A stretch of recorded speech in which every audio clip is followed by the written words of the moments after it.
Maybe it should go something like E wo re era re it ya ya yo. Yeah. Or maybe like I could bend the strings a bit to add tension and go like wee you. Hell yes, that would sound good. That would be fresh. Do people still say fresh these days? Who cares? It's all a bunch of hip gibberish language that I don't understand. Oh yeah.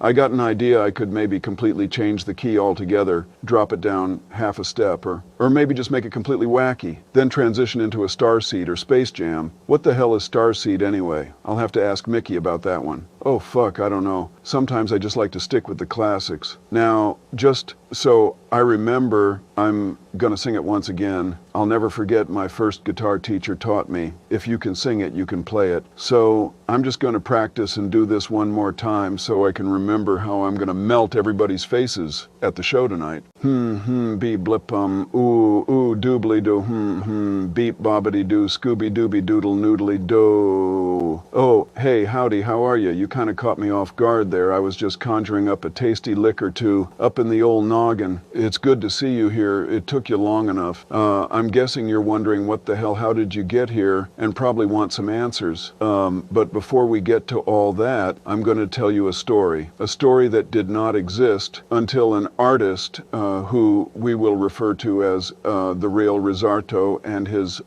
his creation station. Wait, no, that sounds stupid. Let's call it his ultimate mobile studio. Yeah, that's better. Or wait, no, how about the Cauldron on Wheels? Yes, that's it. So anywho, as the story goes, this Cauldron on Wheels came to him in a dream. And not just any dream, a dream that you and I get to experience straight from the well-kept, immaculate, clean, and oh-so-fresh personal hygiene standards of the real Rizzarto himself, not some highly advanced virtual representation. And this is quite impressive considering he's basically a walking nomad, moving from place to place, blessing all those with his charming and sensible personality. Though some may refer to him as Baghdaddy or Riz, but through this riveting tale, we will soon discover how he became known as the real Rizzarto. Our story begins in the hustle and bustle of the city amidst the cacophony of sounds, where an artist, unlike any other, walked carrying an absurd amount of art supplies and personal items. Not too far from now, he will be known to the world as the real Rizzarto, a visionary whose dreams transcended the conventional. With each step, he struggled under the weight of an arsenal of art supplies, a colorful cascade of creativity that seemed to defy the laws of physics. His destination? A dream, long cherished but yet to be realized, the ultimate mobile studio. As he navigated the urban labyrinth, the real Rizzarto couldn't help but talk about his creation station, but when I experienced it back on Haight Street in what seems like a lifetime ago, it was known by many names, each one a testament to his undying passion to pursue his dreams and inspire everyone to be the best version of themselves and to create a wacky art-making cult, basically enslaving them into making the hippest, strangest, and erotic art I've ever seen. There were whispering teacups, glow-in-the-dark suitcases, dreamcatcher chairs, scented candle clocks, interactive shadow sculptures, edible glass frames, magnetic sand tables, and Riz-scented lace panties, and holographic aquarium portraits. It was truly unbelievable, godlike magic, like showing an iPhone to a medieval prince. That Rizzarto mothership was a rolling atelier, a nomadic workshop, a wandering gallery, an itinerant studio, a peripatetic painting palace, a mobile masterpiece maker, a caravan of creativity, a catamaran of concubines, a voyaging venue of virtuosity, an odyssey of originality. Basically, the ultimate mobile studio. Back in those days, everybody knew, and I mean everybody, if there was a sock perched on top of the AM/FM radio antenna, or if it were a rock-in, you should probably just move along and go grab some coffee, because it would be a while before those pearly gates to the portal of pleasure would open once again. When they did, the real Rizzarto would open the doors to the mothership, his eyes sparkling with the fire of ambition, step out onto Haight Street, chug a gallon of the purest alkaline water, bottle it up in artesian glass, that he and his far-out cult of the future made on seat, and pound his chest like a gorilla, as did the 20 other followers of the great Rizzarto, as they all stepped out. Let's just say that the aromatics were quite a bit more pungent than than merely patchouli. Finally, a bearded mystic making balloon animals would be the last one off the bus. I mean, it was the 60s, but that was a bit too kinky for me, even back then.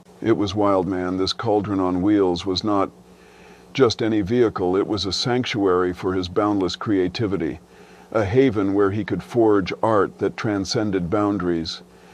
This is the current story that brings hope, warms the heart as well as a bright, shiny tear, that when it rolls down your face and touches your top lip, the salty taste will make you wonder whether you're drinking enough alkaline water or not, but then your focus and attention will come back to the shiny part of that tear, the one that was infused with a wish, a magical tear that, when tasted, turns a dream into a starseed.